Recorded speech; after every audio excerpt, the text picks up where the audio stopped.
सुनिए बच्चों, जरा जल्दी से इधर।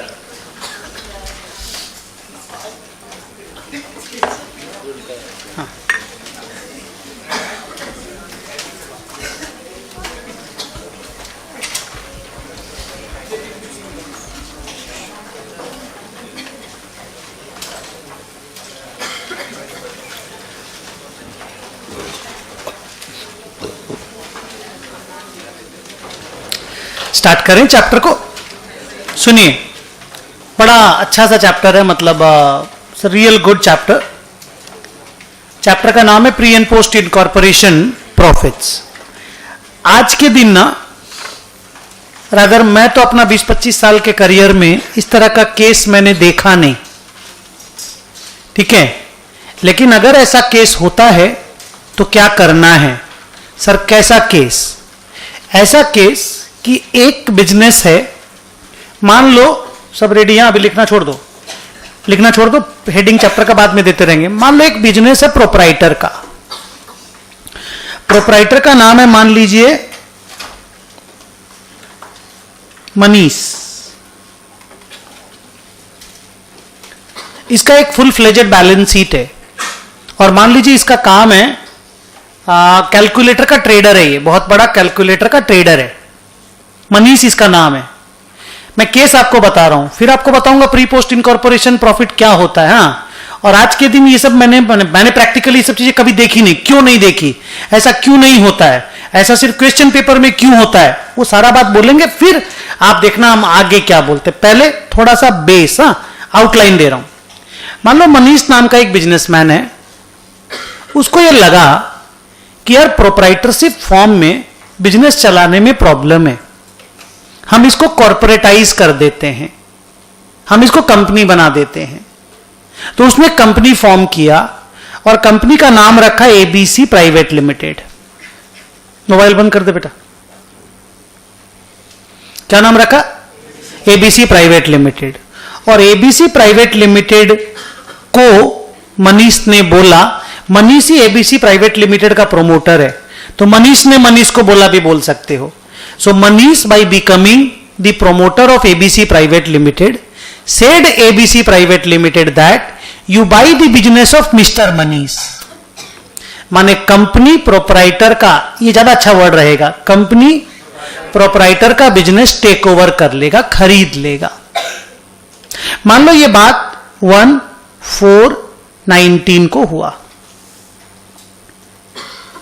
तो 1/4/19 के दिन, जो कि 31 मार्च 19 का बैलेंस शीट बन गया था, उसके बाद वाले दिन कंपनी को बोला गया कि भाई तुम मनीष का बिजनेस खरीद लो। तो आप जानते होंगे कि बिजनेस एक्विजिशन जब होता है तो एक नेटो का कैलकुलेशन होता है, जिसका फुल फॉर्म है नेट एसेट टेकन ओवर। अगर कोई स्टूडेंट ग्रुप 2 में पार्टनरशिप नहीं पढ़ा हुआ होगा तो इस चैप्टर में वो नेटो वाला वर्ड को सीखेगा, ठीक है। फिर उसी दिन परचेज कंसिडरेशन भी निकल गया और उसी दिन जो गुडविल कैपिटल रिजर्व होना था वो भी निकल गया। उसके बाद एबीसी प्राइवेट लिमिटेड के बुक्स में बिजनेस टेक ओवर का अकाउंटिंग एंट्री जो होता है वो पढ़ाएंगे आपको। बिजनेस टेक ओवर का अकाउंटिंग एंट्री भी पास हो जाएगा, ये सब भी निकल जाएगा। मान लो प्रोसेस आपको अभी हम बता देंगे, क्वेश्चंस में आप लोग मेरे साथ बैठ के निकालेंगे। प्रॉब्लम ये नहीं था, प्रॉब्लम ये हुआ ना बेटा, ये जो कंपनी है इसको इनकॉर्पोरेशन सर्टिफिकेट नहीं मिला 3 महीना तक। ये कंपनी इनकॉर्पोरेट हुआ जाकर के 30 जून 19 को।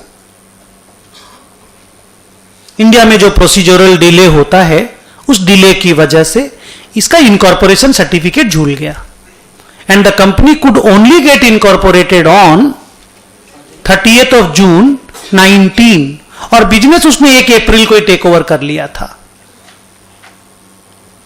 जब वो कंपनी फॉर्म भी नहीं हो पाया था। माने फॉर्मिंग का प्रोसेस चालू हो गया था, मनीष को लगा कि मिल जाएगा सर्टिफिकेट, मिलने में थोड़ा सा डिले हो गया। अब जब डिले हो गया तो प्रोसेस ये बोलता है कि द कंपनी विल बिकम, यदि company will be treated as the owner of calculator business from 1/4/19, even though the company was formed on 30 June 19, but the deal was completed on 1/4/19, so the company will be treated as the owner of the business from 1/4/19. ठीक है, लोगों ने बोला okay, मान लो मैंने और तुमने बोला ठीक है। फिर प्रोसेस बोलता है कि 1/4/19 से लेके 30 जून 19 जो 3 महीना का पीरियड है, वो पीरियड को प्री इनकॉर्पोरेशन पीरियड बोलेंगे, क्योंकि कंपनी इनकॉर्पोरेट नहीं हुआ था इस 3 महीना में। तो इनकॉर्पोरेशन के पहले का जो पीरियड है उसको बोलेंगे प्री इनकॉर्पोरेशन पीरियड। हमने बोला ठीक है, बोल दो, नॉलेज गेटिंग चल रही है। फिर प्रोसेस ने बोला कि 1 जुलाई 19 के बाद से 31 मार्च 20 जो कि ईयर एंड का डेट था, उसको बोलेंगे पोस्ट इनकॉर्पोरेशन पीरियड। हमने बोला बोल दो, एकदम ठीक है, हम लोग को कोई ऑब्जेक्शन नहीं है। तो 3 लाइन उन्होंने बोला इफ, मैं रिपीट कर रहा हूं सेम चीज, अगर किसी से सुनने में मिस हो गया हो तो, कि if A company takes over the business of a proprietor on a particular date, हाथ का मूवमेंट देखते रहना, जुबान जो है मेरी तुम्हारे कान तक घुसती जाएगी। If a company takes over the business of a proprietor on 1/4/19 and the company gets the certificate of incorporation on 30 June 19, then A, company will be treated as the owner of the business from the first date. 2, between the date of takeover and date of incorporation, the period will be called pre-incorporation period.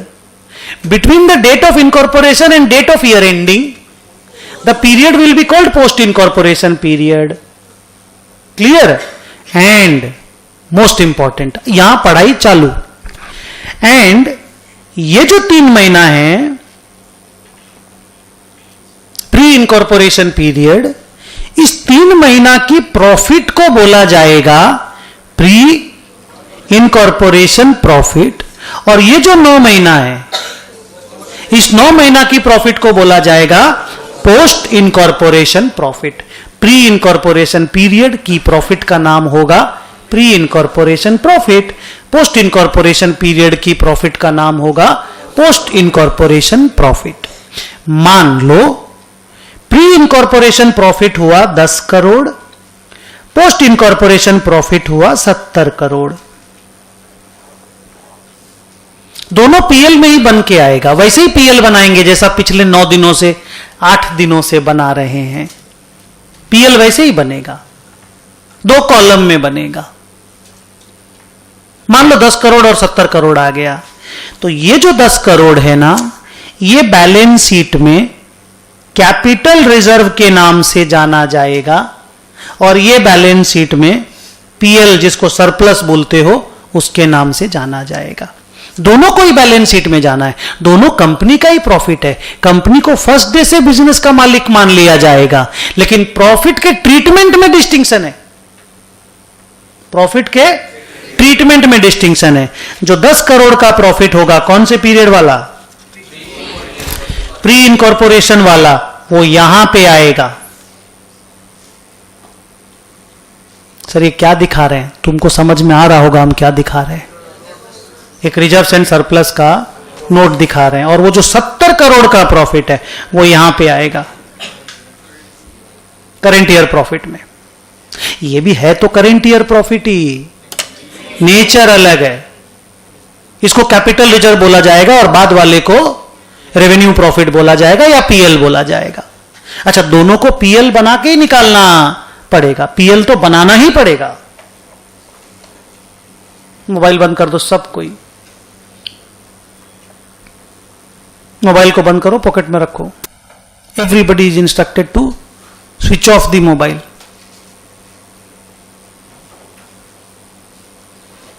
आज के बाद class में mobile phone अगर खुला हो के मैंने देख लिया और हाथ चलता हुआ देख लिया, वो मोबाइल फोन रख लिया जाएगा, बेच दिया जाएगा।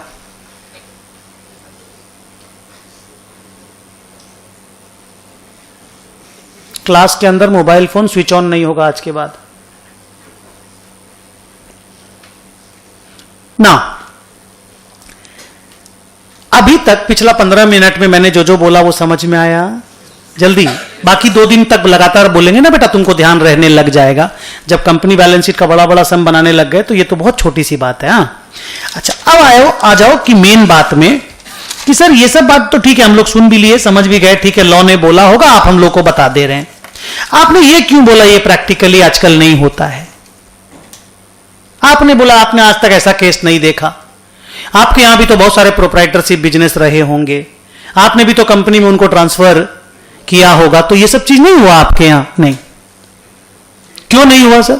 हमने ना जानबूझ करके, अगर कभी इनकॉर्पोरेशन में डिले हो भी गया ना, तो हमने डील को शिफ्ट कर दिया। माने हमने ये कभी किया ही नहीं कि 1/4 को टेक ओवर कर लिए। अगर मेरी कंपनी का फॉर्मेशन का सर्टिफिकेट 30 जून को आया ना, तो हमने 30 जून को ही कंपनी को बोला कि you go and take over the business of Sudarshan. पहले नेगोशिएशन या डीलिंग किए ही नहीं, पहले बात फाइनली नहीं किए, तो स्टोरी नहीं आया।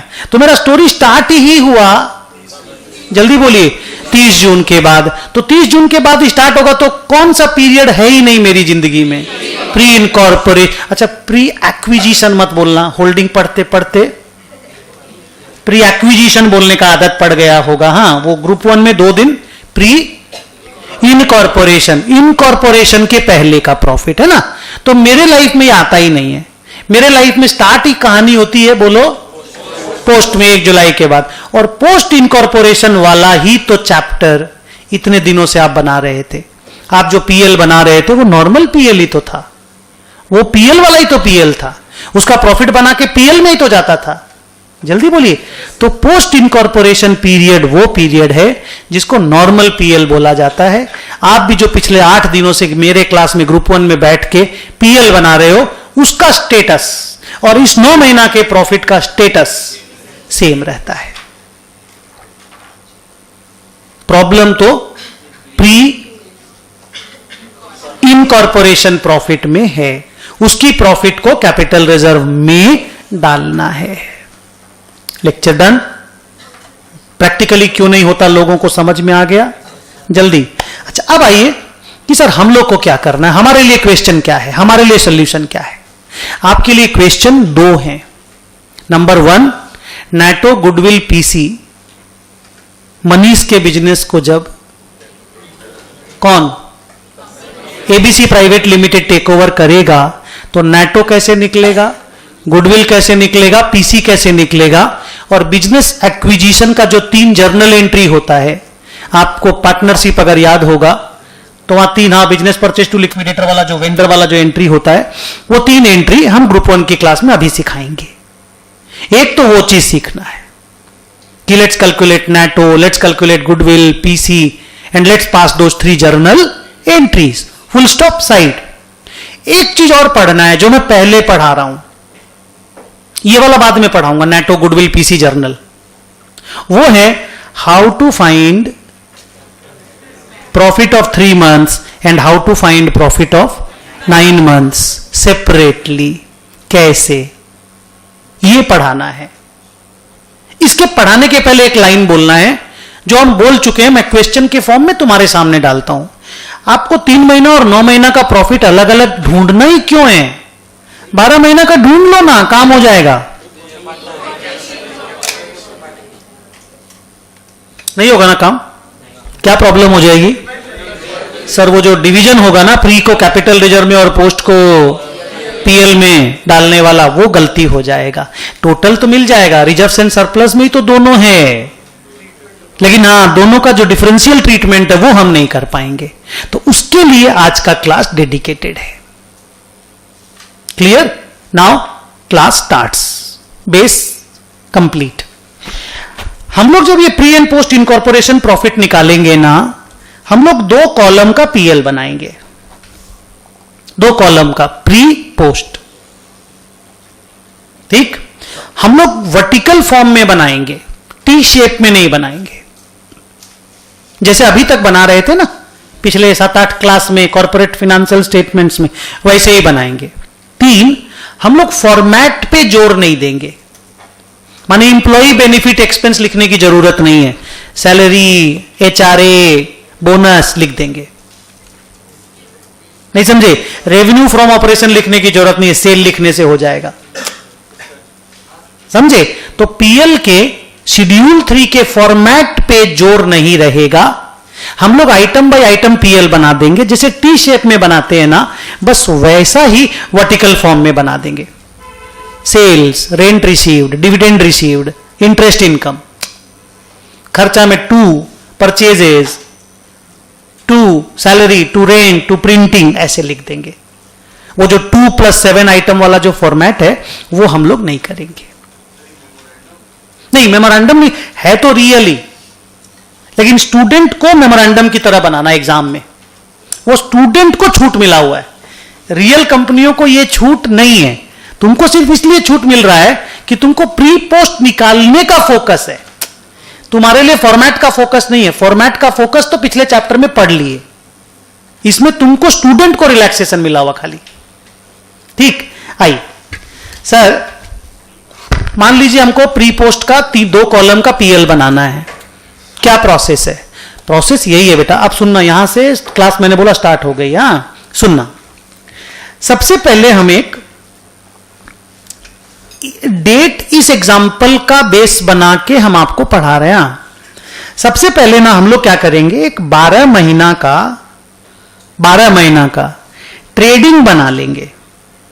ट्रेडिंग वैसा ही ट्रेडिंग जो फाउंडेशन में बनाते थे, ग्रुप 1 के ब्रांच में, डिपार्टमेंट में, सिंगल एंट्री में बनाते थे ना, 12 महीना का ट्रेडिंग बना लेंगे। पूरा 12 महीना का, अप्रैल से लेके, बोलना है बेटा आप लोगों को, 1 अप्रैल से 31 मार्च तक का। मान लो ग्रॉस प्रॉफिट आया 40 लाख रुपया, ये पूरे साल का ग्रॉस प्रॉफिट है। इसको प्री और पोस्ट में डिवाइड करेंगे, but not on the basis of time ratio, but on the basis of sales ratio. अब आप बोलेंगे टाइम रेशियो क्या है? किसी का भी कॉमन सेंस, इतने क्लास में बच्चे बैठे हुए हैं, तुरंत कोई भी बोल देगा, बच्चा थोड़ी है, इतना बड़ा बड़ा चैप्टर पढ़ लिया तुम। 3:9, 1:3, 3:9 को 1:3 तो बोल ही सकते हैं, तो 3:9 या 1:3 इज योर टाइम रेशियो।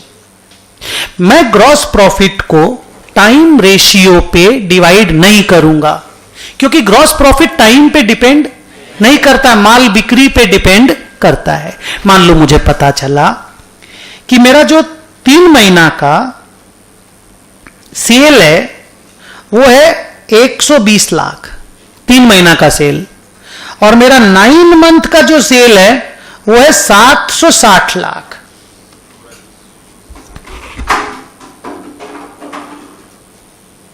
और ये टोटल सेल करके हमने ग्रॉस प्रॉफिट कमाया है 40 लाख। तो should my GP be divided between pre and post in 1:3 ratio, या they should be divided in 12:76 ratio? Why do you believe that? Because sales do not depend on time.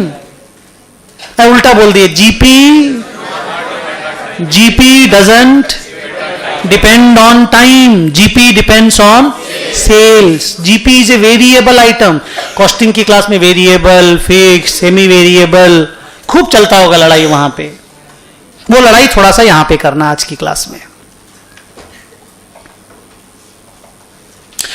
काम हो जाएगा ये वाला। Now एक बार के लिए आप मान के चल सकते हो कि सेल्स रेशियो तुमको दिया हुआ रहेगा, या तो वो लोग डायरेक्टली दे देगा, या वो लोग सेल्स रेशियो निकालने का तरीका दे देगा, जो हम यहां से 20 मिनट के बाद आपको पढ़ाएंगे। अभी मेरे को बाकी काम कंप्लीट कर लेने दो। तो तेरा पहला काम क्या हुआ? अच्छा, अपना गोल क्या है मेरे को बोलने देना, तुम मत बोलना। अपना गोल है पूरे साल भर की प्रॉफिट को प्री और पोस्ट इनकॉर्पोरेशन पीरियड में डिवाइड करना। 2, हम ये क्यों कर रहे हैं? क्योंकि हमको प्री इनकॉर्पोरेशन प्रॉफिट को कैपिटल रिजर्व में भेजना है, और पोस्ट इनकॉर्पोरेशन प्रॉफिट को सरप्लस पीएल में भेजना है। 3, हम ये काम कैसे अचीव करेंगे? डबल कॉलम पीएल बना के अचीव करेंगे। 4, हम शुरुआत कैसे करेंगे? हम पहले 12 महीने का पूरा ट्रेडिंग बना लेंगे, ग्रॉस प्रॉफिट निकाल लेंगे और उसको प्री और पोस्ट के सेल्स रेशियो के बीच में, माने रेशियो में डिवाइड कर देंगे। आगे अब जितना भी बच्चों इधर ध्यान देना, मान लो प्री का जीपी आया 12 लाख, पोस्ट का जीपी आया 28 लाख। प्लीज चेक मत करना रेशियो में है कि नहीं। मान लो आ गया ये जीपी। सर अब क्या करना है? अब वो सारा एक्सपेंस खोजो जो फिक्स्ड एक्सपेंस है और टाइम पे डिपेंड करता है। कौन सा एक्सपेंस? फिक्स्ड और टाइम पे डिपेंड करता है, और तुम उसको पीएल में लिखते हो। Rent, salary, travelling, printing, general expense, administrative expense, वो सारा एक्सपेंस को 1:3 के रेशियो में यहां पे लिख दो। Salary, rent, travelling, printing, audit, जो भी खर्चा है लिख दो। उसके बाद वो सारा खर्चा खोजो जो वेरिएबल एक्सपेंस है। वेजेस तो ट्रेडिंग में घुसा दिए होंगे बेटा, हम पीएल का आइटम सब बोलिएगा। वेजेस समझ रहे, मैं ट्रेडिंग में ठीक कर दिया होगा ना उसको। तो commission, bad debt, discount on debtors, sales commission, advertisement, इस तरह के जो खर्चे हैं, नाम से आपको समझ में आ जाएगा, स्ट्रेस मत लेना। उन सारा खर्चा सबको ना 12:76 में डिवाइड कर देना। सिंपल है, चैप्टर में मजा आएगा आपको। फिर वो सारा एक्सपेंस खोजना जो सिर्फ कंपनी में ही हो सकता है, नॉन कॉर्पोरेट में होता ही नहीं है। क्या बोला फिर से? वो सारा एक्सपेंडिचर खोजना which are only possible in a corporate entity, like preliminary expenses written off, underwriting commission written off, directors fees, directors remuneration, debenture interest. नहीं, ऑडिट दोनों में होता है, मेरा भी ऑडिट होता है। क्या बात करते हो? हम तो इंडिविजुअल हैं। मेरा ऑडिटर है संजय जी। ऐसा मत बोलो कि ऑडिट सिर्फ कंपनी में होता है। कंपनी में ऑडिट मस्ट है, पर यह मत बोलिए कि इंडिविजुअल का ऑडिट नहीं होता है। तो मनीष से पता करना पड़ेगा मनीष का ऑडिट होता है कि नहीं। नहीं, पहले भाषण नहीं, मैं जो बोला उस पर बोलो। तुम्हारी बात गलत थी, लेकिन उसकी बात गलत नहीं, बोला डायरेक्टर्स फीस। वो सेफ गेम खेला, तुम रिस्की खेल दिया। तुम रिवर्स स्वीप मारने की कोशिश किया, वो स्ट्रेट ड्राइव मारा।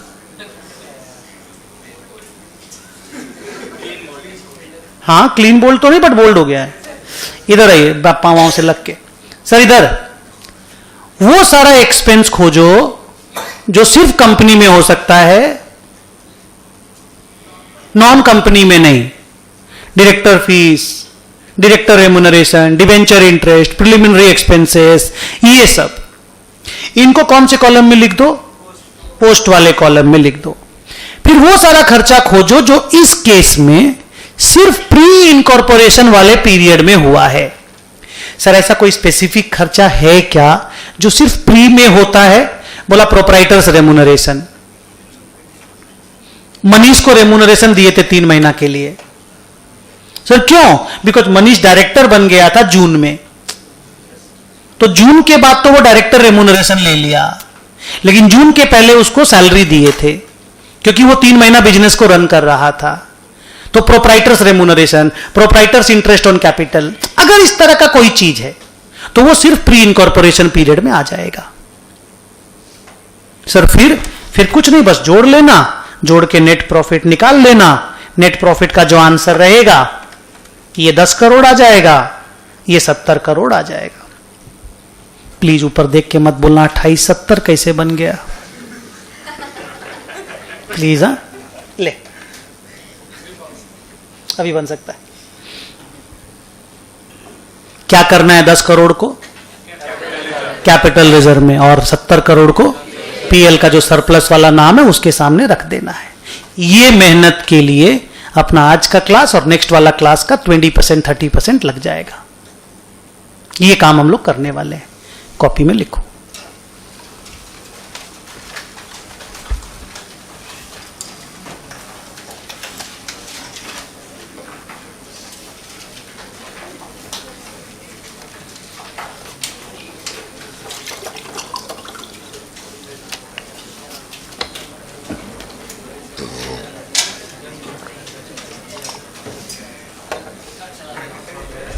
दो साथ भी चला दीजिए बच्चों। कॉपी में लिखोगे पॉइंट नंबर 1 करके।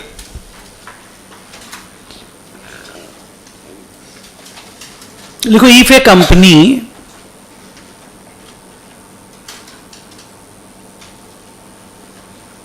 acquires the business of a proprietor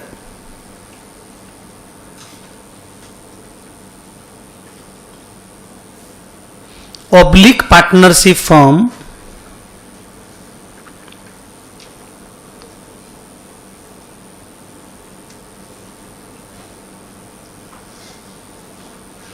SAY से, एक बार रिपीट करोगे कहां तक लिखे?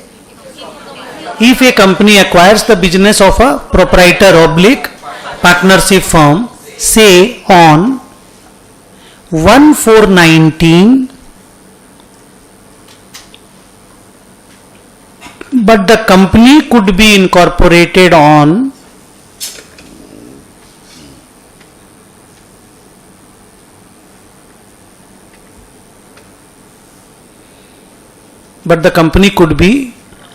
incorporated on say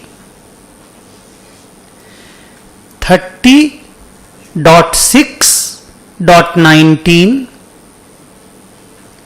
and the year ending of the company was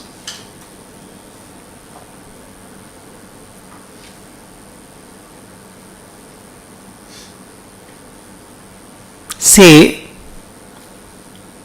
31/3/19 नहीं 31/3/20, then we will conclude the following। हम ये सब बात बोलेंगे।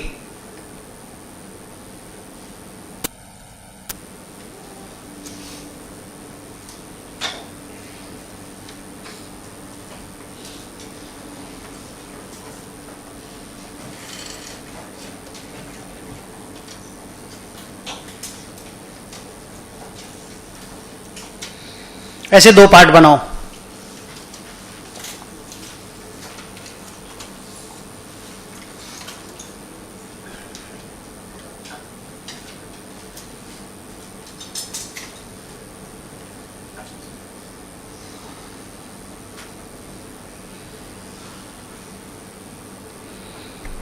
ये कितने महीने का पीरियड है? ये किसका नाम क्या है? इसका नाम वैसे प्री पोस्ट नहीं, पूरा नाम। आज पहला बार में पूरा नाम, बस 10 मिनट के बाद आप प्री पोस्ट बोलिए, हमको कोई दिक्कत नहीं। 10 मिनट तक एक बार रिपीट हो जाता है जुबान से। खास करके तुम अगर होल्डिंग का स्टूडेंट है, ग्रुप 2 में भी आता है, तब तो 10 मिनट भी नहीं, तुम 2-3 घंटा बोलते रहो, क्योंकि वहां तुमको प्री पोस्ट, यहां भी प्री पोस्ट, तो तुमको प्रॉब्लम रहेगी ना मंडे वेडनेसडे फ्राइडे ट्यूसडे वाला, कि किस दिन क्या बोलना है, साला मंडे को क्या बोलना है, थर्सडे को क्या बोलना है, प्रॉब्लम हो जाएगी ना। तो उसी के लिए बोल रहे हैं, तुम थोड़ा सा ज्यादा सेटल होके बोलो। जो खाली ग्रुप 1 में आता है वो कुछ भी बोल दो।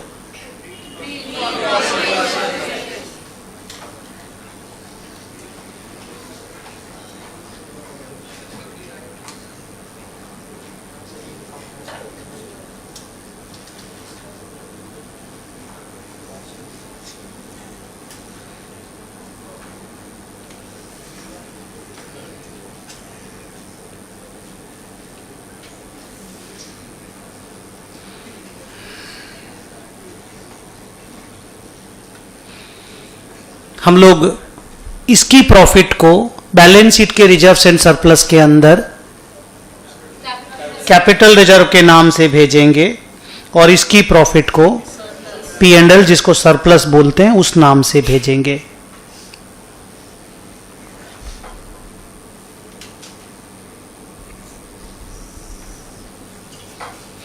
जाना दोनों को बैलेंस शीट में है, जाना दोनों प्रॉफिट को रिजर्व्स एंड सरप्लस में ही है। प्रॉफिट पूरे 12 महीना की कंपनी को मिल रही है, खाली दोनों का ट्रीटमेंट अलग अलग है, डिवीजन हो करके जाएगा, एक साथ नहीं जाएगा।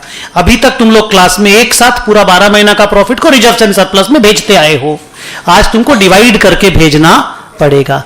डिवाइड कैसे करेंगे उसका एक लेक्चर हम दे दिए थे, उसको रिपीट टेलीकास्ट कर दो। लिखो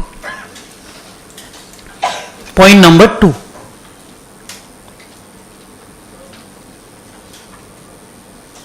कुछ पूछना है तुम लोगों को कि मैं बोलूं? लिखो point number 2, how to determine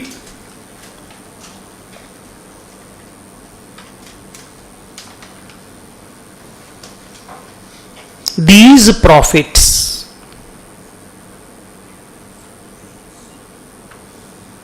ये दोनों प्रॉफिट हम डिटरमिन कैसे करेंगे? अच्छा बच्चों, ये इस तरह का काम सिर्फ एक ही साल में बनाना होगा, अगले साल से तो पूरा ही नॉर्मल हो जाएगा। हां नहीं बोलो, समझाओ। मेरी क्लास में यस बोलने से नाम सेटिस्फाइड नहीं होते। 1 मिनट बोलो सूरज। फिर पोस्ट ही पोस्ट रहेगा ना सब कुछ। 2021, 21, 22 में तो पोस्ट ही पोस्ट है, तो पोस्ट ही पोस्ट जो है ना, वही तुम पिछले 7-8 क्लास से पढ़ रहे हो। ओके, नीचे A number point, A, find time ratio and sales ratio.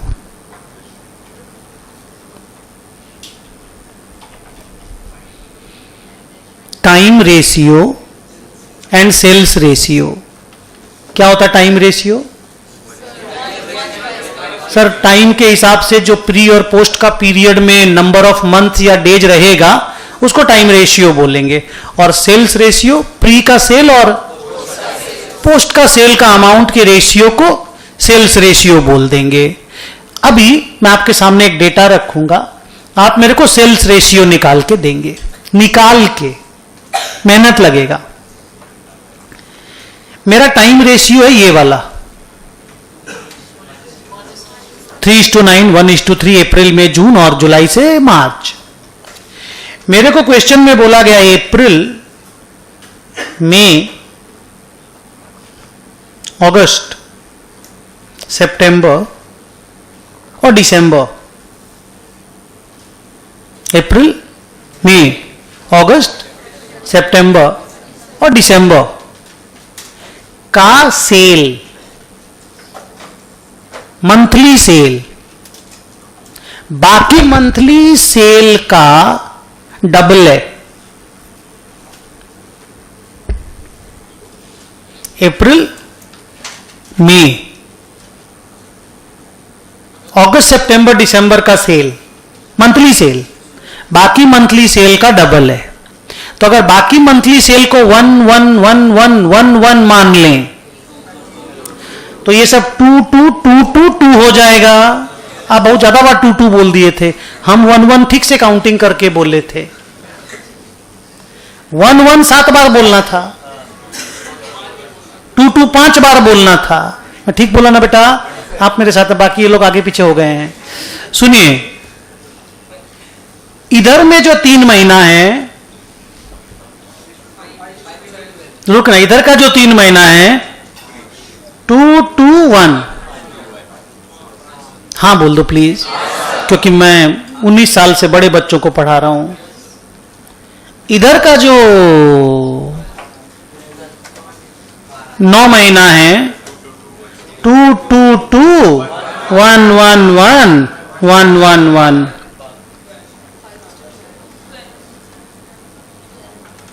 Yes और नो? तो इसका मेरा सेल हो गया 5, इसका मेरा सेल हो गया 12, रेशियो हो गया 5:12। इस तरह से ना बेटा सेल्स रेशियो निकालने का क्वेश्चन दे सकता है। कई क्वेश्चन में डायरेक्टली सेल्स का फिगर दे देगा तो सेल्स रेशियो वहीं से निकल जाएगा, नहीं तो मेहनत करके ऐसे निकालना पड़ सकता है। मैं एक और एग्जांपल दूं, आप दोगे आंसर? ये तो मैंने हेल्प किया, अब तुम खुद मैनेज करो। पीरियड यही है, पीरियड यही है। मई में और अगस्त में डबल, मई और अगस्त में डबल, सितंबर में और दिसंबर में, सितंबर में और दिसंबर में 1.5 गुना।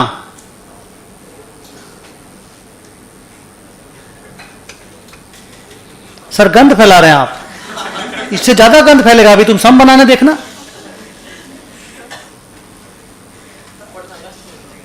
ये अगस्त है, ये मई है। पहले इधर को सलटाओ ना, इधर को सलटाओ ना।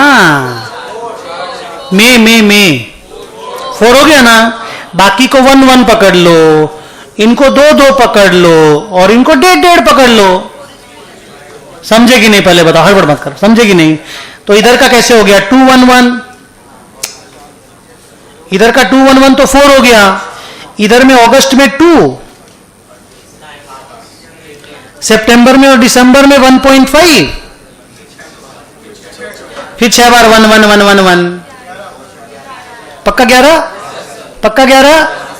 1 2 3 4 5 6 7 8, 8 और 3 11, 4:11।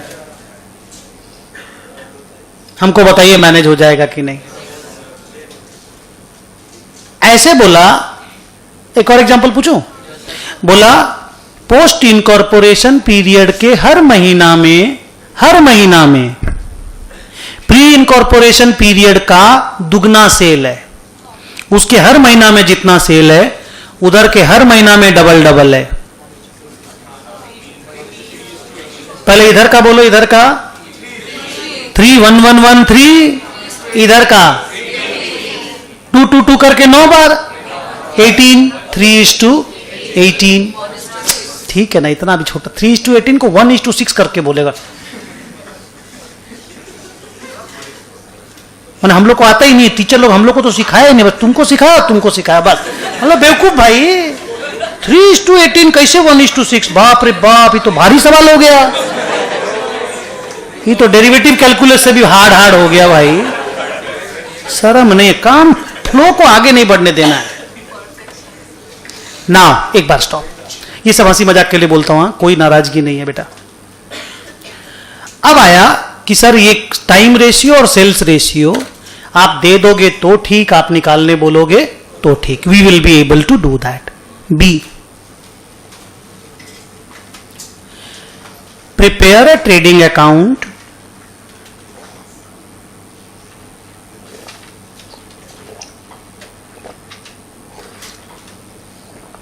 बोलिए for entire 12 months।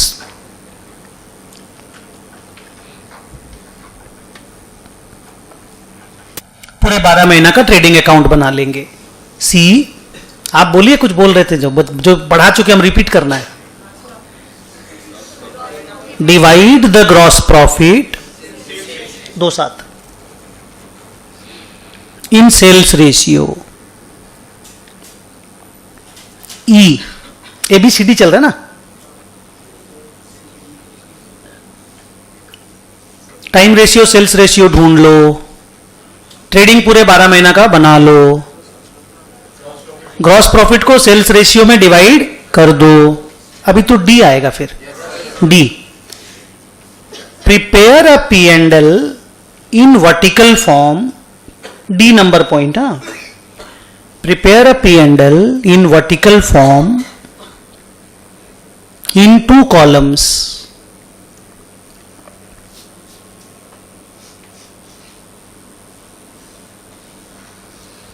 In 2 columns, ठीक है। ब्रैकेट में लिखना वहीं पे, schedule 3 format is not needed.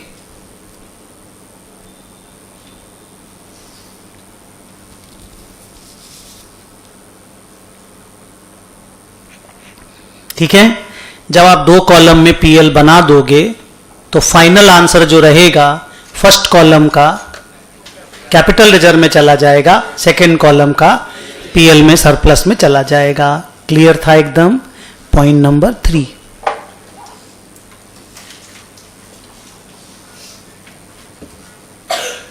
How to divide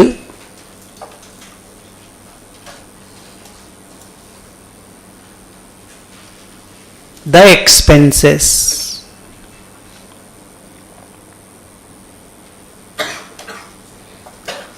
पहले मैं जो भी एक्सपेंसेस आपको पढ़ा रहा हूं they are general expenses. General mean जो नॉर्मल हमेशा होता है, कुछ स्पेशल इन दिस केस आएगा वो हम अलग से डिस्कस करेंगे। हाँ, ए फिक्स्ड एक्सपेंस, ये कितना नंबर पैरा चल रहा है? 3 नंबर। 3 नंबर का हेडिंग क्या है?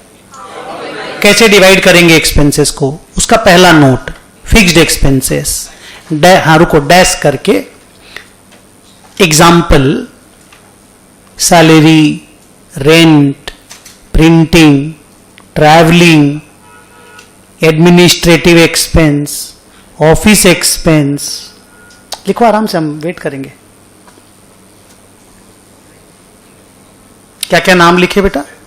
Salary, rent, building, printing. हाँ, हम बोले बिल्डिंग डिवाइड कर दिया, बैलेंस शीट में जाएगा, बिल्डिंग मार्च में आएगा, प्रिंटिंग, आई एम सॉरी, हाँ सुन नहीं पाया ठीक से। Travelling, admin expense, office expense, dash करके लिख लो time ratio.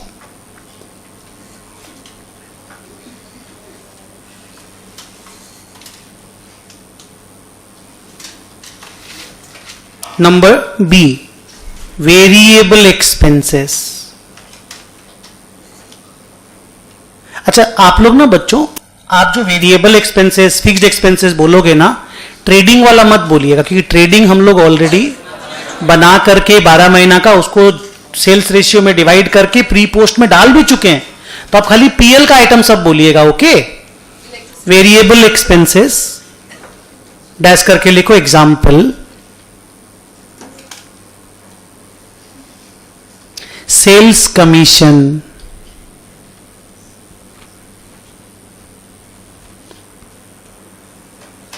Comma bad debt, comma advertisement,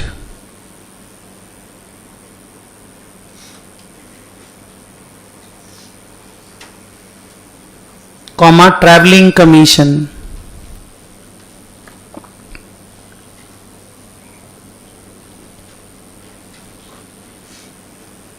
comma carriage outward.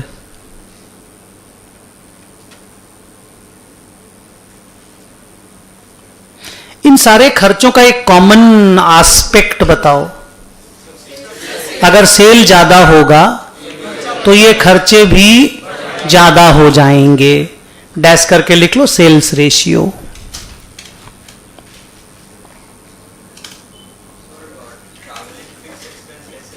नहीं, generally speaking if nothing is mention, travelling fixed ऐसा हो कोई जरूरी, कोई सा भी खर्चा फिक्स्ड हो जरूरी नहीं है।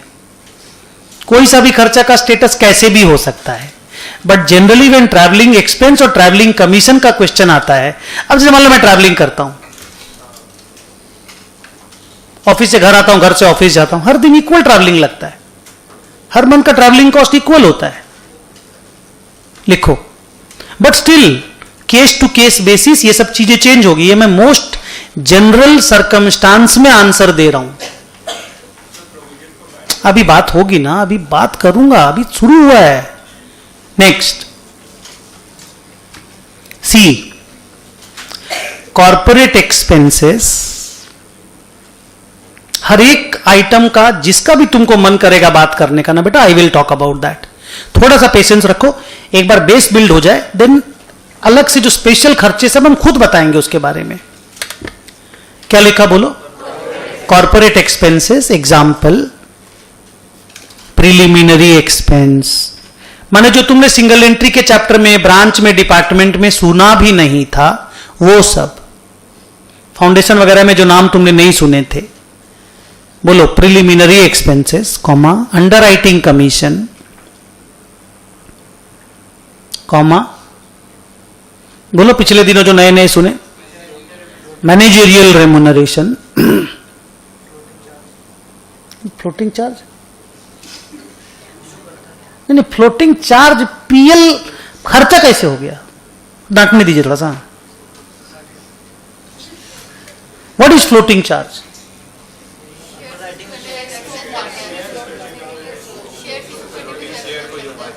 फ्लोटिंग एक्सपेंस बोलिए फ्लोटिंग चार्ज कैसे हो गया फ्लोटिंग चार्ज होता है जब आप कोई लोन वोन लेते हो और जिससे लोन लेते हो उसको बोलते हो कि तेरा कोई फिक्स चार्ज नहीं है एसेट पे तेरा सारे एसेट पे फ्लोटिंग चार्ज रहेगा उसको फ्लोटिंग चार्ज बोलते हैं इसको बोलते हैं फ्लोटेशन एक्सपेंस और फ्लोटिंग भी नहीं फ्लोटेशन फ्लोटिंग चार्ज बोलोगे तो लॉ का फिक्स चार्ज और फ्लोटिंग चार्ज आएगा आगे लिखिए क्या क्या नाम लिखिए बेटा preliminary expense underwriting commission managerial remuneration directors fees debenture interest ये सब एग्जाम्पल है ईजी लिखा है फाइनल लिस्ट नहीं है ये it's an illustrative list please it's not an exhaustive list हाँ बहुत देर पढ़ाना होगा डी अच्छा ये तो बताइए नहीं कहां डिवाइड करना है हाँ डैश करके लिख लो पोस्ट कॉलम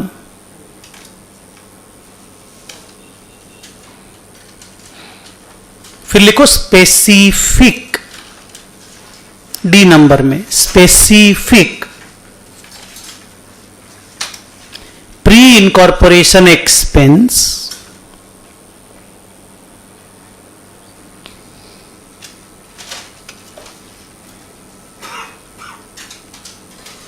इसको ढूंढना बहुत मुश्किल रहता है जब आप क्वेश्चन देखोगे तभी मिलेगा ये ऐसा इसका कोई अलग से एग्जाम्पल या कास्ट नहीं होता कि हम आपको दे सकें फिर भी मेरी नजर में जो दो आइटम बार बार आता है हम वो आपको सुना दे रहे हैं लिखो प्रोप्राइटर्स रेम्यूनरेशन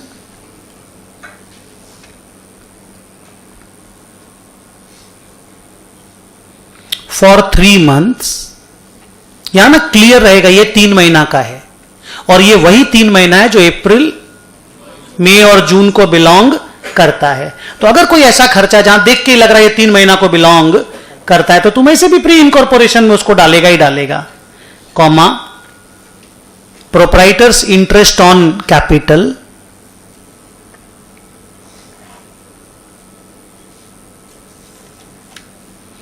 एटसेट्रा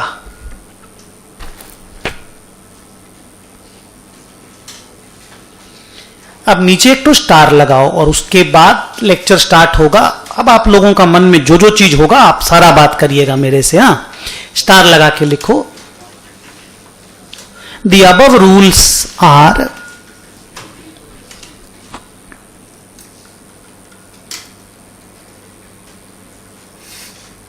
ऊपर में आपको जो भी कुछ लिखाया the above rules are to be applied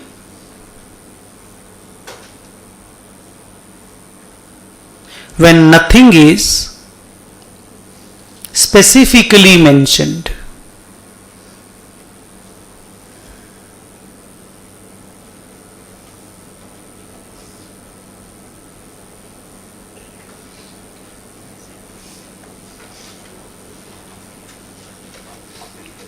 ठीक है अब नीचे लिखो उसी पैराग्राफ में ई नंबर करके some special items बच्चों एक बार बोर्ड पे देखो लिख लिया सम स्पेशल आइटम्स अब एक बार इधर देखो ये मेरा कौन सा 3 महीना है अप्रैल मई जून पहला वाला ये मेरा आखिरी वाला 9 महीना है से मैं सैलरी का बात करता हूं सैलरी मेरे को एक ट्रायल बैलेंस मिला ट्रायल बैलेंस में सैलरी था 1,20,000 कितना सैलरी था 1,20,000 अगर कुछ भी नहीं लिखा है अच्छा, मेरा टाइम रेशियो है 1:3, मेरा सेल्स रेशियो है 5:12। कुछ भी हो, हाँ, अगर सैलरी के लिए कुछ भी नहीं लिखा आप क्या करोगे? 1:3 में डिवाइड कर दोगे, इधर में 30,000 और इधर में 90,000 बोल दोगे। अब मेरा क्वेश्चन सुन, तुम अपना आंसर को बदल। सम में बोला कि पोस्ट इनकॉर्पोरेशन पीरियड में हर स्टाफ की सैलरी को डबल कर दिया गया। मैं फिर से बोलूं या समझ गए? मैं रिपीट करूं? पोस्ट इनकॉर्पोरेशन पीरियड में जैसे ही कंपनी बनी, हर स्टाफ की सैलरी को डबल कर दिया गया, 2 टाइम्स। क्या कुछ 90,000 की जगह टोटल सैलरी 1,20,000 रुपए। हाँ, मतलब आप ठीक से बोल।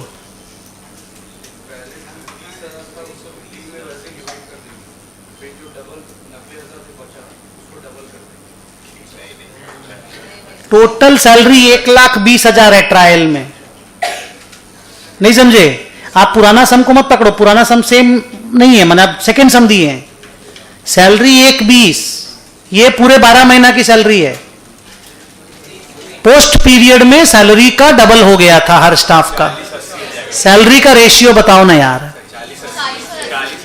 3 का 3, 9 का 18। सर क्यों? प्री में प्री का तो 3 रहेगा ना, 1 रुपया तो 1 ही रुपया रहेगा। पोस्ट में जिसको 1 रुपया मिलता था 2 मिलेगा, तो 9 महीना का मिलेगा, तो 18 हो जाएगा 9 महीना का। तो रेशियो विल बी 3:18, मतलब 1:6। अब आप 3:18 में डिवाइड नहीं कर सकते क्या इसको 1:6 में? तो आप लोग जो बोले, क्या गलती बोले समझ में आया? अच्छा, एक स्टूडेंट बोला 40:80, उसका गलती पकड़ो, वो खुद अपना गलती पकड़ो। उसको क्या लगा कि अमाउंट ऑफ सैलरी, मैंने ये नहीं बोला, मैंने बोला सैलरी ऑफ ईच स्टाफ, और वो क्या पकड़ा?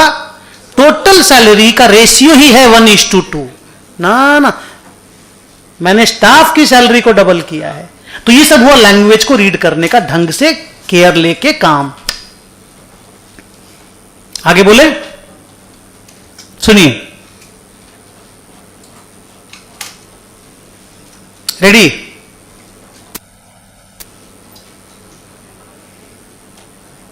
एक फायर लगा, फायर अगस्त 19 तारीख को, उसमें 20,000 का नुकसान हुआ। कैसे डिवाइड करोगे? अगस्त 19 तारीख को फायर लगा, कैसे डिवाइड करोगे? सर पूरा पोस्ट में जाएगा, डिवाइड करने लायक आइटम नहीं है। तो वन टाइमर आइटम जितना भी होता है, one timer item, one timer समझते हो, जो कभी कभी होता है, वो टाइम जिस पीरियड को बिलोंग करेगा उसी पीरियड में लिखना पड़ेगा। इसको डिवाइड करने का कोई लॉजिक नहीं बनता। लिखो, सम स्पेशल आइटम हेडिंग दे दियो, उसमें रोमन 1 करके लिखो। लिखो one timer items like one timer items like loss by fire, lottery income,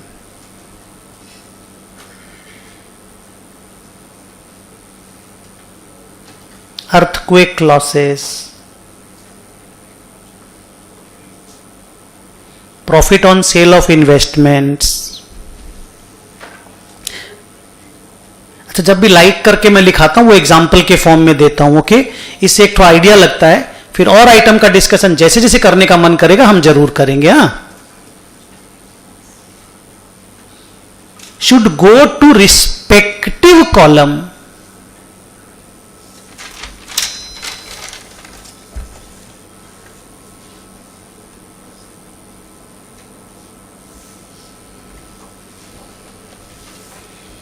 क्या should go to? Respective column. एक बार वापस से इधर देखोगे, मेरे पास वहां जगह खत्म हो गया इसलिए।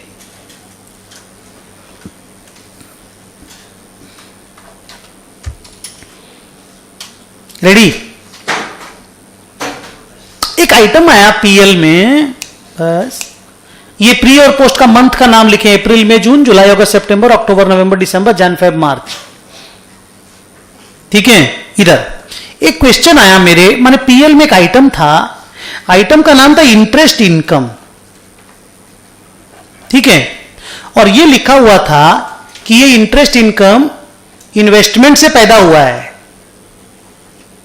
ठीक है, और फिर ये लिखा हुआ था कि सारा इन्वेस्टमेंट 1 अक्टूबर को बेच दिया गया था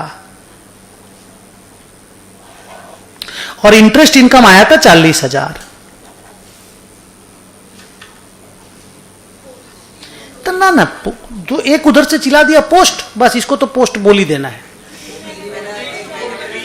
बहुत जोर मार, ऐसे हड़बड़ करके आंसर देने का चैप्टर है। आराम लीजिए ना, आराम से बात कीजिए। इंटरेस्ट इनकम है, profit on sale of investment नहीं है, इंटरेस्ट इनकम है, इंटरेस्ट इनकम है। हाँ आप सही, हाँ आप सही हैं। तुम बोले ना अभी लास्ट वर्ड, हाँ थोड़ा शांति रखो, बाकी सबको सोचने दो।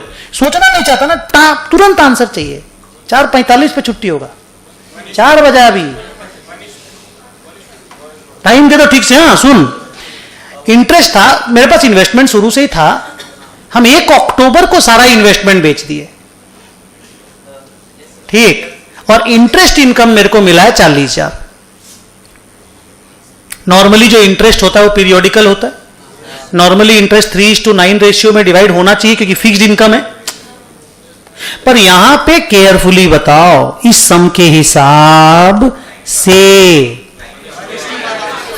टाइम फैक्टर कैलकुलेट होगा, बता कैलकुलेट करके दे। आप कर लिए, उसको करने दो बाकी लोगों को।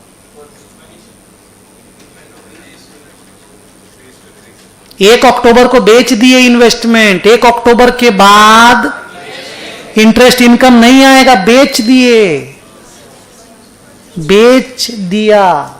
देख लिखा है, अभी गुस्सा आ रहा है मेरे को। इतना स्मार्टली बिहेव किए बाकी क्लासेस में, इतना पुअर बिहेवियर। अभी बिहेवियर मतलब परफॉर्मेंस, इतना बढ़िया से क्लास किए। 1:1 होगा ना तो मार post, 3:9 time factor English, answer बोलिए 1:1, काम खत्म कीजिए। बेचारा बच्चा बहुत पहले बोल दिया 1:1। काय को सर टोटल इन्वेस्टमेंट 6 महीना आपके पास रहा, 6 महीना रहा, आप 40,000 रुपया 6 महीना में कमाए हैं। अप्रैल मई जून जुलाई अगस्त सितंबर आप 6 महीना में कमाए हैं। और टाइम फैक्टर, वो टाइम फैक्टर बोल रहा हो, फिर आंसर बोल रहा 3:9। केयर यही तो लेना है। 3:3 क्या 3:3, 1:1 में डिवाइड होगा। क्लियर? इसी के साथ एक इनकम दिया है, same question, same example, same to same everything. PL में एक और आइटम है क्रेडिट साइड में, profit on sale of investment 10,000 credit side में। हाँ ये पोस्ट है, क्यों? क्योंकि ये सेल वाली इनकम है, ये वन टाइमर इनकम है। वन टाइमर इनकम नहीं, पोस्ट नहीं, माने जिसमें होता है उसी में जाता है। ये सब चीज जब जब क्वेश्चन में आने लग जाएगा ना, ये नेक्स्ट क्लास से आएगा, कल की क्लास से। आज तो थोड़ा इजी इजी कहानी रहेगी, तब आपको चीज में मजा आएगा। अब नीचे लिखो, अभी क्वेश्चन थोड़ा देर रोक सकते हो। मैं अगर इसी पे पूछना है तो अलग बात है, कोई एक्स्ट्रा चीज पूछना है, दूसरा चीज तो मैं खुद ही बोलूंगा। नंबर 2 नहीं, सम स्पेशल आइटम चल रहा है अभी। सम स्पेशल आइटम में क्या लिखे हो आप? वन टाइमर लिख दिए ना। अब नीचे लिखो Roman 2, if investments are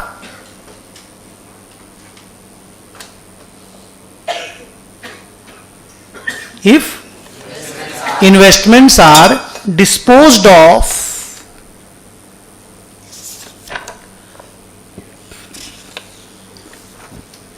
on a particular date,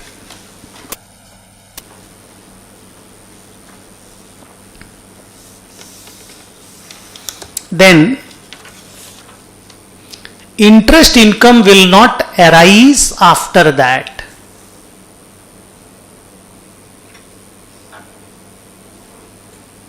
full stop. ये मानते हो ना ये वाला बात? अगर हम इन्वेस्टमेंट किसी भी दिन बेच देंगे उसके बाद इंटरेस्ट इनकम अराइज नहीं होगा. So the period of interest income accrual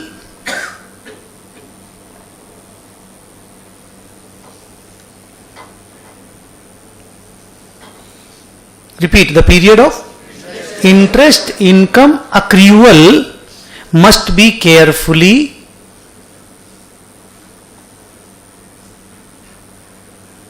computed. और अभी तुम लोगों ने जो 3:3 और 1:1 जो बोला, बहुत कम बच्चे ठीक से बोल पाए, सबका गड़बड़ सड़बड़ हो रहा था. इसको ध्यान देके काम करना है. यही सब एरर इसमें क्या हो ना, एरर का साला कुछ पता भी नहीं चलेगा. तुमको तो कॉलम में लिखना है, कोई सा भी कॉलम में चला गया तुम तो लिख दिए.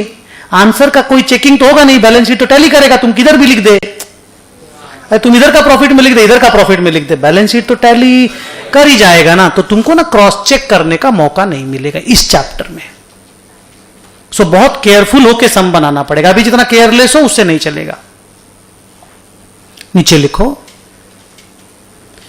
3 number. 3 number purchase consideration. PC का पैसा जो प्रोप्राइटर को बिजनेस के लिए मिलता है. Purchase consideration normally is paid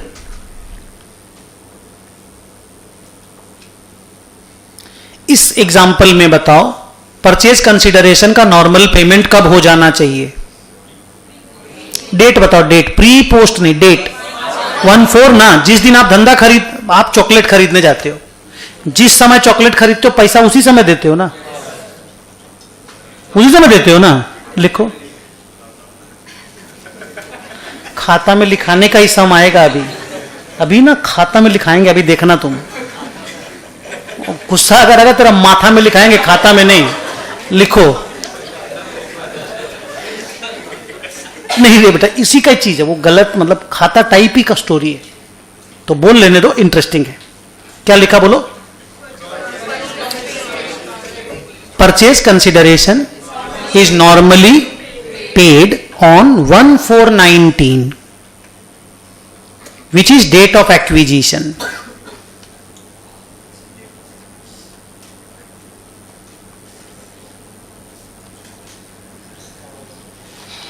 But in these cases,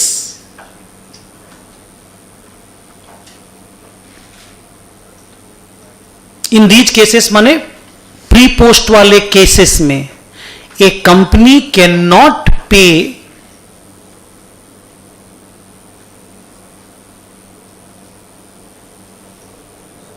PC.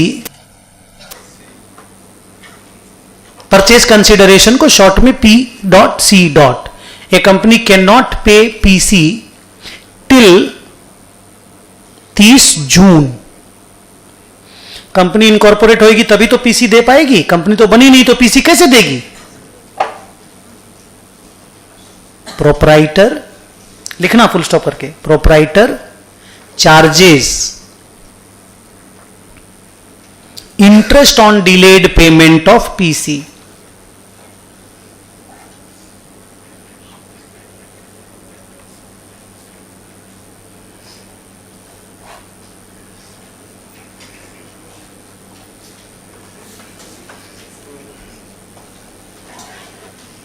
क्या लिखा बच्चों?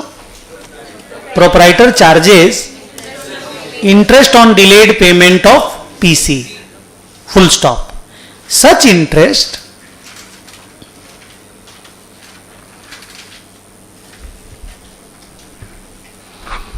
should be carefully divided.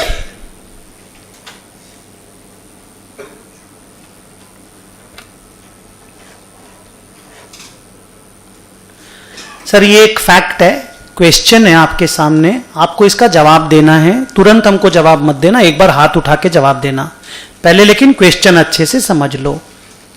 ये जो मिस्टर मनीष था, जिसका बिजनेस एबीसी प्राइवेट लिमिटेड ने खरीदा, उस मनीष को ABC private limited was to pay 5 lakh रुपया। ये 5 लाख का परचेज कंसीडरेशन मनीष को मिलना चाहिए था, 1/4 को मिल जाना चाहिए था। पर कंपनी इनकॉर्पोरेट क्योंकि 30 जून को हुई, तो उसने 1 जुलाई को पीसी का पेमेंट किया। मनीष बोला हमको 12% का इंटरेस्ट चाहिए। एग्रीमेंट में पहले से लिखा हुआ था कि अगर पीसी पेमेंट में डिले होगा तो 12% का इंटरेस्ट होगा।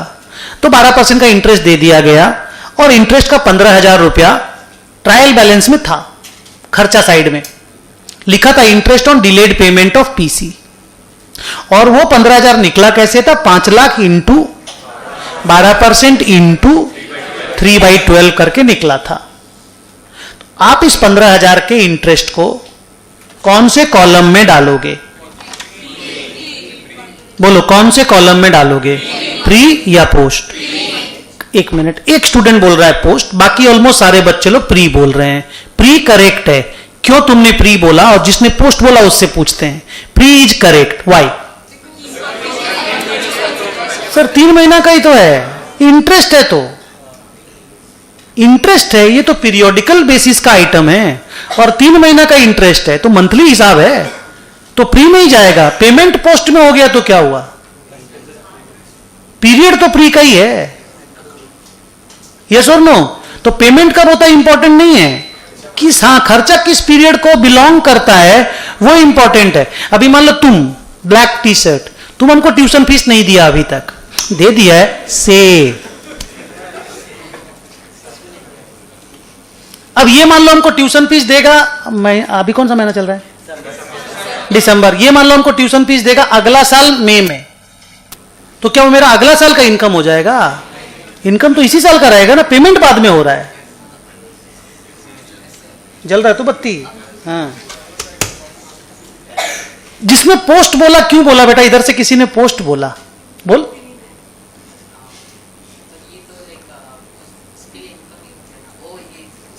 खर्चा है, इंटरेस्ट है, पीरियोडिकल बेसिस पे डिवाइड होगा, लॉजिक खत्म।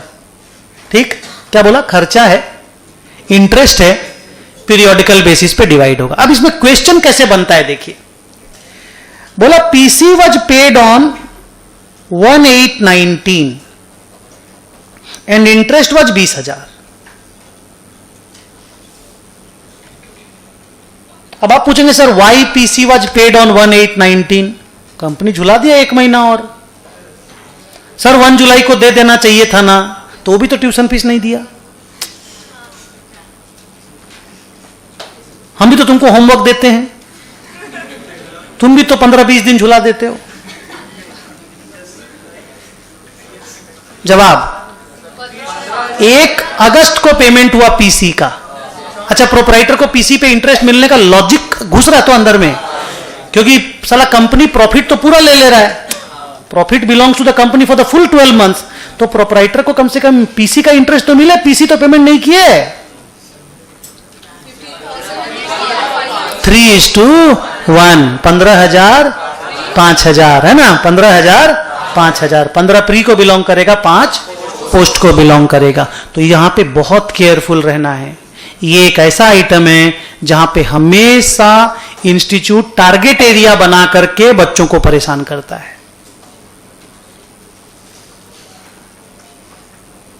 जनरल बच्चों का आइडिया ये फॉर्म हो जाता है कि इंटरेस्ट ऑन पीसी प्री का होता है। मैं भी मानता हूं प्री का होता है, पर तब ना प्री का होता है अगर कंपनी ढंग से पेमेंट कर दे। ढंग से 1 जुलाई को पेमेंट कर दे तो तुम लोग प्री तो बोला ही था अभी, लेकिन 15,000 5,000 बोले कि नहीं बोले?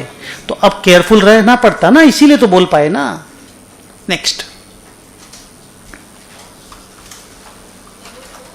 नहीं 3 का सेंटेंस कंप्लीट हो गया था। 3 में हम क्या लिखा है बोलोगे? सच? हाँ, पूरा 15 प्री में जाएगा, 15/5 प्री और पोस्ट में जाएगा, वो ध्यान देना है। नेक्स्ट, हाँ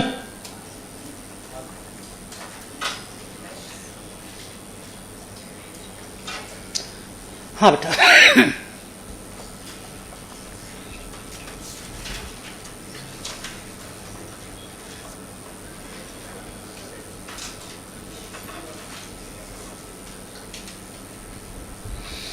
ये जो नीचे वाला हम आंसर लिखा रहे हैं, ये अगर कुछ नहीं बोला तब इसका नाम है ऑडिट फीस।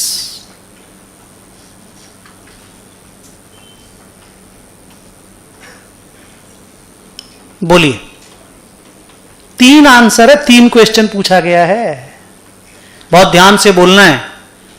कुछ कुछ बच्चे कुछ कुछ का आंसर शुरू में ही दे दिए थे, जैसे मैंने ऑडिट बोला था। आप संभाल के दीजिए, आप संभाल के दीजिए। और जो वेरियस क्लासेस में आप जाते हैं ना, तो कोई टीचर आपको स्टैट्यूटरी ऑडिट के बारे में बोलता है, कोई टैक्स ऑडिट के बारे में बोलता है, बोलते हैं ना टीचर लोग। अब आप इस नॉलेज को जो आपने वेरियस ट्यूशंस में एक्वायर किया, अकाउंट्स के इस चैप्टर में यूज करके दिखाइए।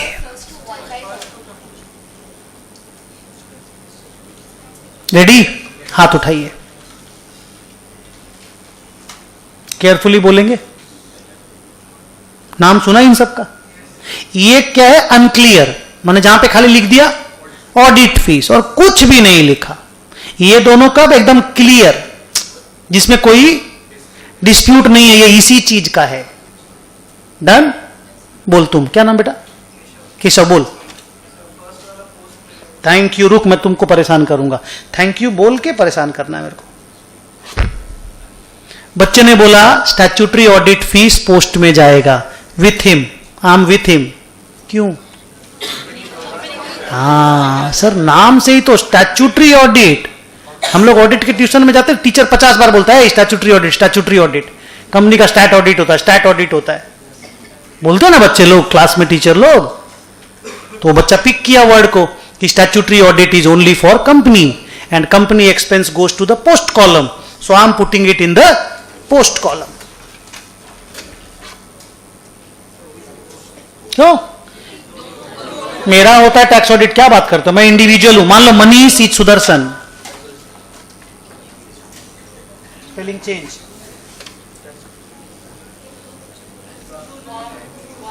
नहीं, पहले बोल कि मेरा टैक्स ऑडिट होता है, मेरी कंपनी का भी टैक्स ऑडिट होगा, यही तो बिजनेस यहां चला जाएगा। तो तू कैसे बोला पोस्ट? हाँ,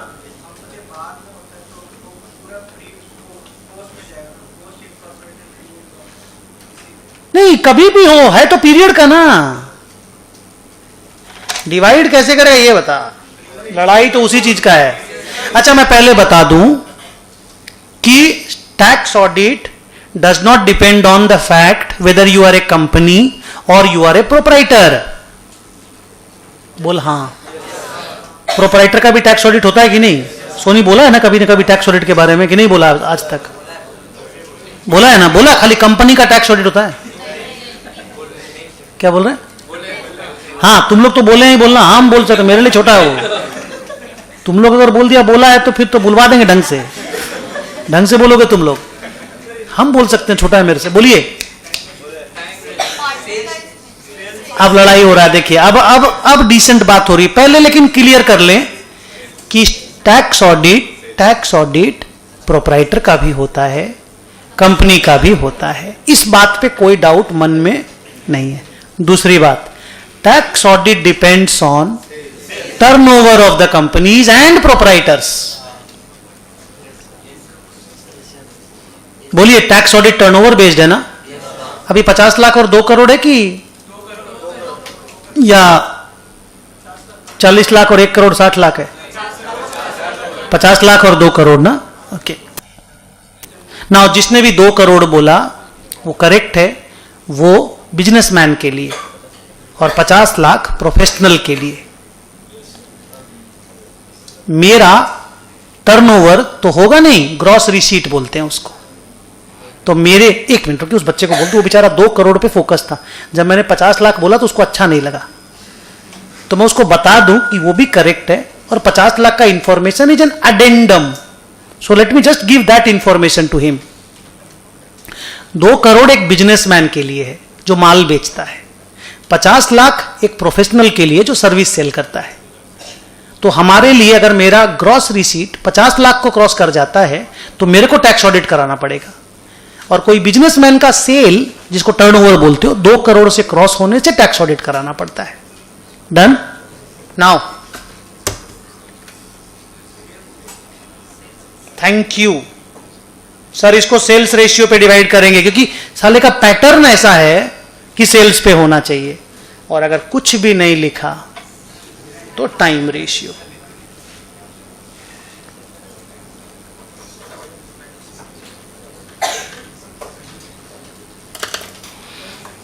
सर लेकिन क्वेश्चन पेपर को तो लिख देना चाहिए ना। लिख देगा तो क्लियर है, नहीं लिखा तो भी मैंने बता दिया।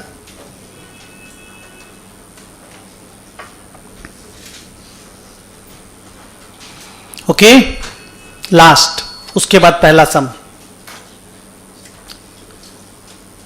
अगर कोई हम ऐसा खर्चा का प्रोविजन बना रहे हैं जो अगले साल को बिलोंग करता है, लाइक से provision for bad debt, bad debt हो गया या अगले साल डूबेगा उसका प्रोविजन अभी बना रहे हैं, क्या लगता है कौन से कॉलम में आना चाहिए? क्या लगता है? पोस्ट में आना चाहिए। तो देखिए, तुमने क्वेश्चन पूछा 45 मिनट पहले, 45 मिनट के बाद सीन ऐसा बना कि तुमको क्वेश्चन पूछने का जरूरत नहीं पड़ा, तुम ही आंसर दे दिया। ये डिस्कशन को टाइम दीजिए। आप लोगों की प्रॉब्लम, पहला लाइन में हम जो चाहते हैं उसका आंसर दे दो। हम चाहते हैं कि एक बार नॉलेज गैदर कर लो, हो सकता है आंसर तुम खुद ही दे देगा। लिखो। हाँ, 5 प्रोविजन फॉर बैड डेट,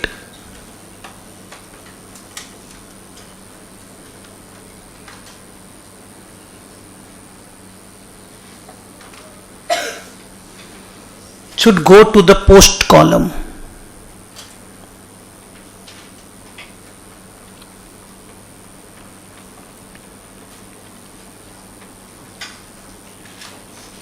एक बार इसको स्टॉप करते हैं। सॉलिड डिस्कशन बहुत देर हो गया। अभी ना फर्दर डिस्कशन होगा नेक्स्ट क्लास में। कल ही अपनी क्लास है शायद ना, हम करेंगे। अभी एक सम बना करके उठेंगे। 20 मिनट लगता नहीं है सम में, 15 मिनट लगता है। सम नंबर 3 देखोगे। हाँ बेटा, पेज नंबर 58। थोड़ा एक क्वेश्चन एक बच्चे का आंसर कर देते हैं, उसके बाद आप लोग पढ़िएगा। बोल मुन्ना। हाँ हाँ,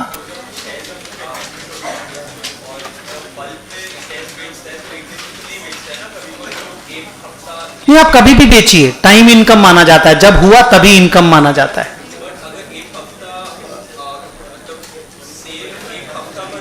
हाँ, तो वो हफ्ता में जोन सा दिन जितना जितना प्रॉफिट हुआ वो जिस दिन को बिलोंग करता है उस दिन में लिखेंगे। सम नंबर कौन सा बोले बेटा? चलो पढ़ो।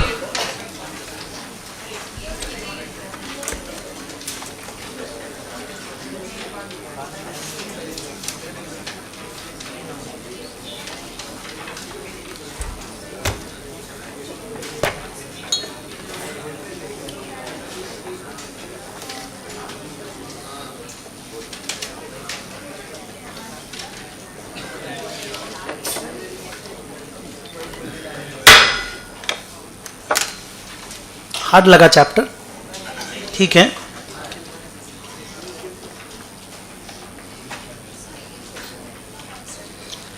ये 2-4 सम बना लेने दीजिए, मैं आपको बताऊंगा। सब छोटा सम और बड़ा सम के ऊपर डिपेंड करता है। अभी आपने इस चैप्टर का एक पार्ट पढ़ा है, प्री पोस्ट। इसका एक और पार्ट है बिजनेस एक्विजिशन, और फिर ऐसा सम आएगा जिसमें बिजनेस एक्विजिशन और प्री पोस्ट दोनों होगा।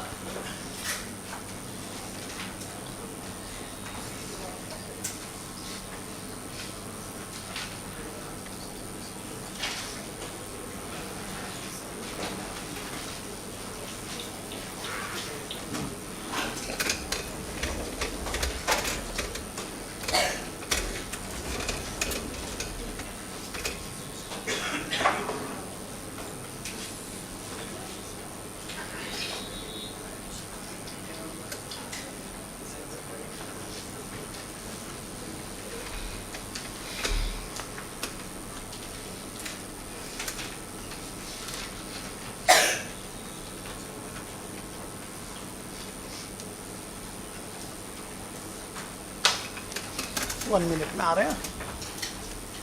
क्वेश्चन हो गया पढ़ना? क्या लगता है क्वेश्चन ठीक ठाक समझ में आया? लास्ट में पढ़ो तो क्या मांगा है?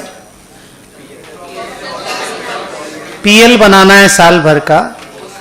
अपोर्शनिंग the profit before and after appropriation, after incorporation. Word ठीक है, क्लियर है? खाली पीएल बनाना है।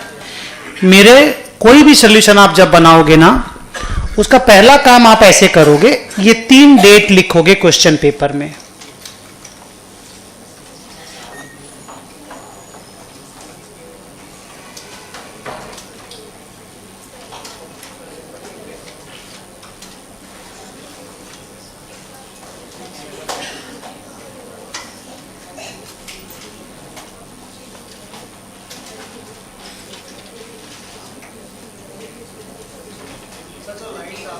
हाँ बेटा ठीक कर रहा हूं।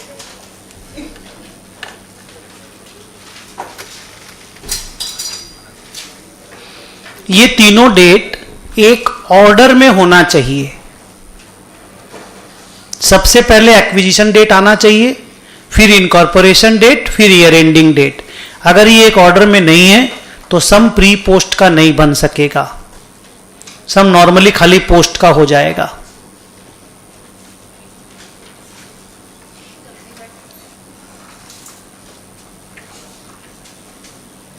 ये तीनों डेट केयरफुली ढूंढ के ईयर के साथ लिख दीजिएगा अगर ईयर अवेलेबल हो तो, नहीं तो खाली डेट बता दीजिएगा। 1, आप नाम लिख लिए तीनों? ओके, आप समझ गए तीनों कौन सा डेट है?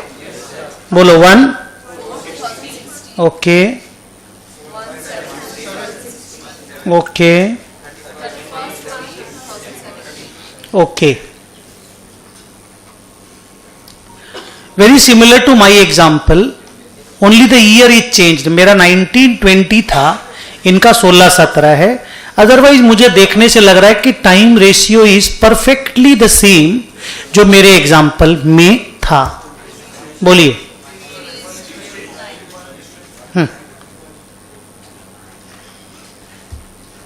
अब सेल्स रेशियो पे बात कीजिए। कहां पे? ओके, देखिएगा क्या एरर है आपके आंसर में। बोलिए क्या लिखा है? सेल्स का डिटेल कहां है? अप्रैल, फरवरी और मार्च में डबल डबल है। अप्रैल, फरवरी और मार्च में डबल डबल है। तो बाकी सब महीना में अगर सिंगल सिंगल पकड़ लेते हैं तो 4:11 होता है। कैसे? इधर का 3 महीना में 211 और उधर का 9 महीना में 22 और 7 बार 1। तो आप लिखोगे ऐसे।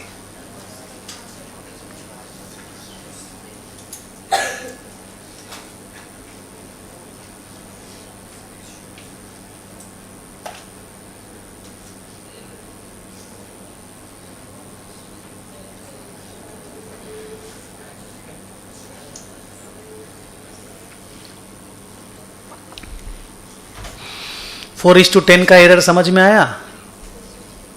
क्या क्या चीज का एरर हुआ? ओके, तो वही केयरफुल रहना और क्या बच्चों। अब क्या करना है? ट्रेडिंग बनाना है, वो भी पूरे साल भर का। और वो टी शेप में बना सकते हो, उसमें कोई प्रॉब्लम नहीं है, वर्किंग माना जाता है इसको।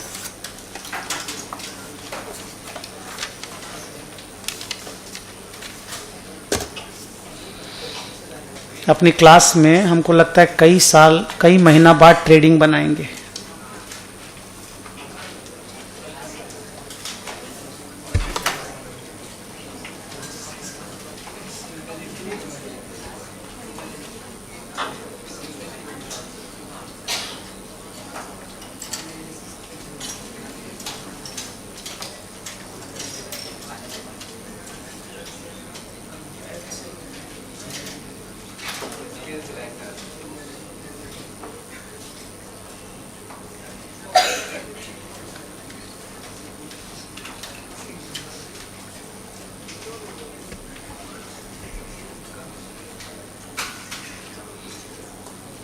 कैरेज आउटवर्ड है, हाँ मैं कैरेज इनवर्ड एक बार देख लिया था, कैरेज आउटवर्ड है तो पीएल का आइटम है।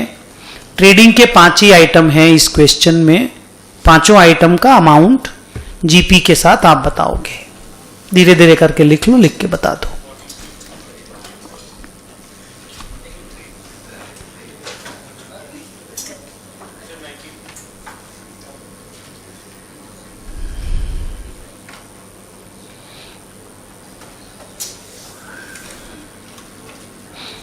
आज इंडिया का लास्ट T20 है।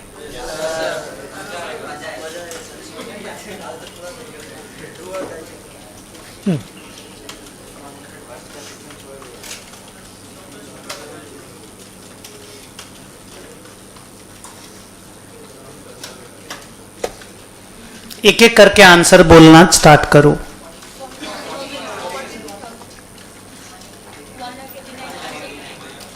फिर सेल बताओ।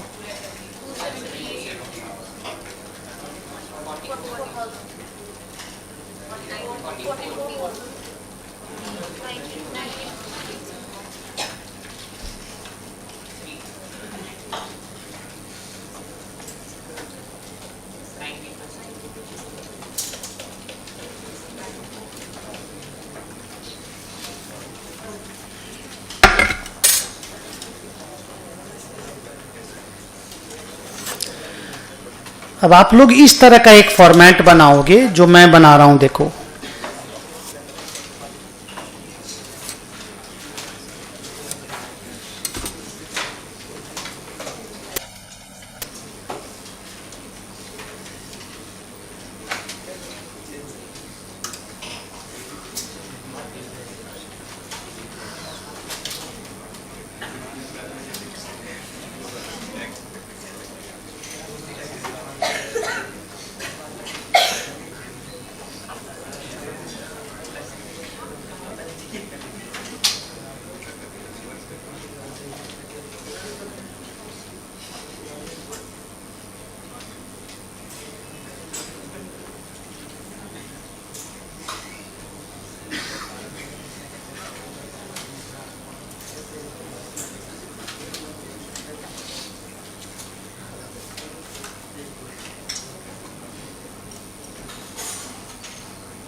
देखिए कुछ इस तरह का काम हम लोग करेंगे बेटा। इधर बोर्ड में देखो, 10 मिनट अपने पास है, 10 मिनट में ये सम बन जाएगा। Pre incorporation period, post incorporation period, 3 महीना 9 महीना। हम स्टार्ट ग्रॉस प्रॉफिट से कर रहे हैं क्योंकि आपको बोलना है ट्रेडिंग हम बना चुके हैं, जीपी हम निकाल चुके हैं, जीपी सेल्स के बेसिस पे डिवाइड करने का इंस्ट्रक्शन आपको हम दे चुके थे। तो ग्रॉस प्रॉफिट मेरा 90,000 आया था।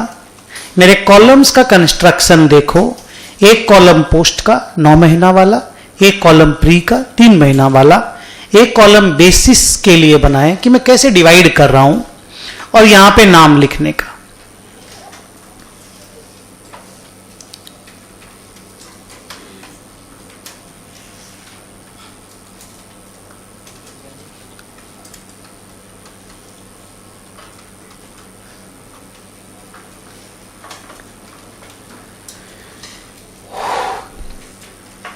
बोलना है।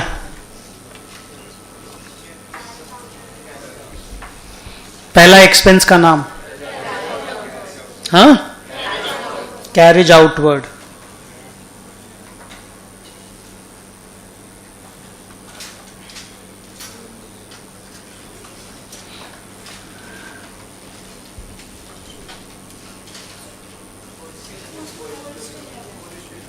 सेल्स रेशियो, हाँ तो डिलीवरी तो है, कैरेज आउटवर्ड डिलीवरी को ही तो बोलते हैं।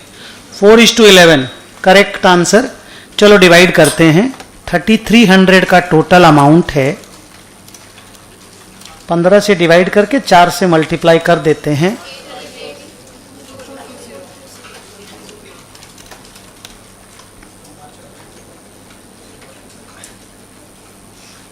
सेकेंड आइटम ऑफ एक्सपेंस का नाम बताओ। Travelling commission. ऐसे भी कमीशन वर्ड जब आ जाता है ना बेटा, तो समझ जाना कि वो सेल्स बेस्ड कमीशन है। Sales based commission. हालांकि इस क्वेश्चन में तो लिख भी दिया था कि दोनों को सेल्स रेशियो पे डिवाइड करना है।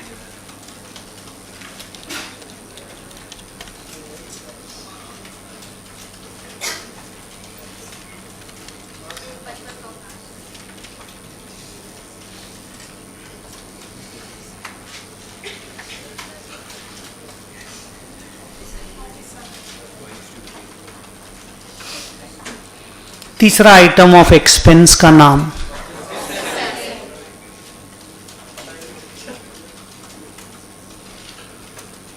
क्या रेशियो होना चाहिए?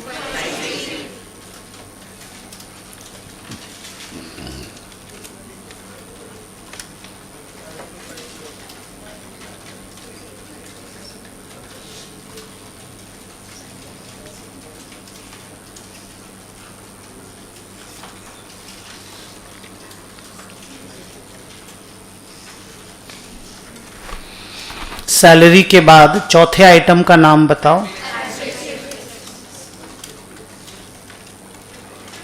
क्या लगता है आप लोगों को कौन से रेशियो में डिवाइड होना चाहिए? 1:3।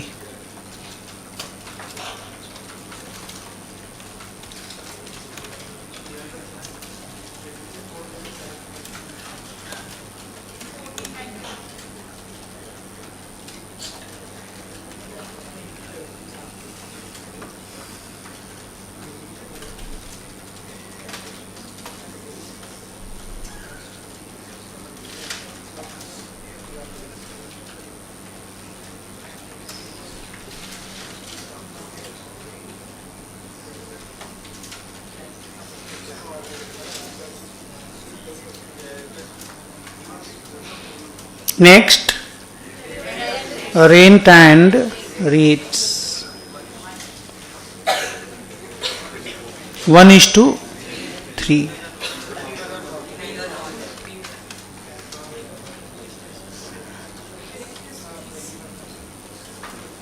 अगला एक्सपेंडिचर का नाम है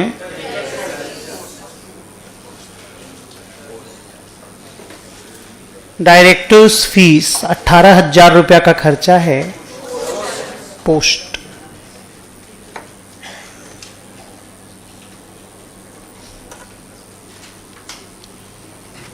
थक गए यार,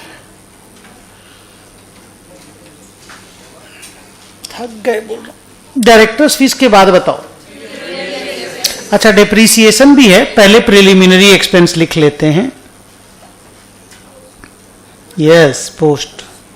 जबकि पेमेंट प्री में होता है, लेकिन खर्चा क्योंकि कंपनी रिलेटेड है इसलिए पोस्ट में जाएगा। ये तो कंपनी फॉर्मेशन के वक्त खर्चा है ना, उसके बाद ना कंपनी फॉर्म होती है। ये तो पे पहले हो जाता है। Amount please 5,200। एक और एक्सपेंडिचर बचा जिसका नाम है डिप्रीशिएशन। कौन रेशियो में बांटोगे? Time ratio 1:3। डिप्रीशिएशन का अमाउंट निकालना पड़ेगा 25,000।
ये नीचे जो मैंने लिख के दिया है ये आपको लिखने की जरूरत नहीं है।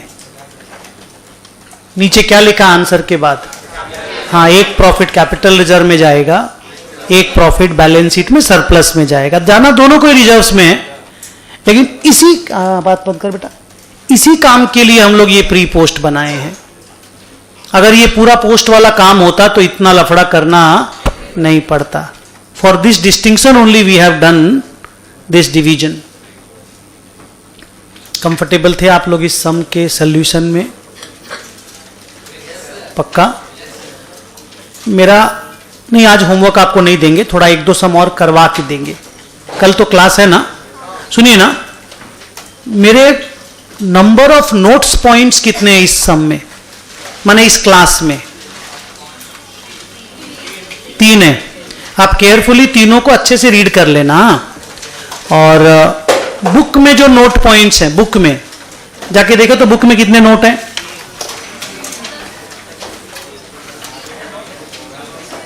3 है। उसको भी एक बार रीड कर लेना। कल की क्लास में कोई होमवर्क नहीं है, आप बस एज इट इज चले आना बिना होमवर्क के। Thank you.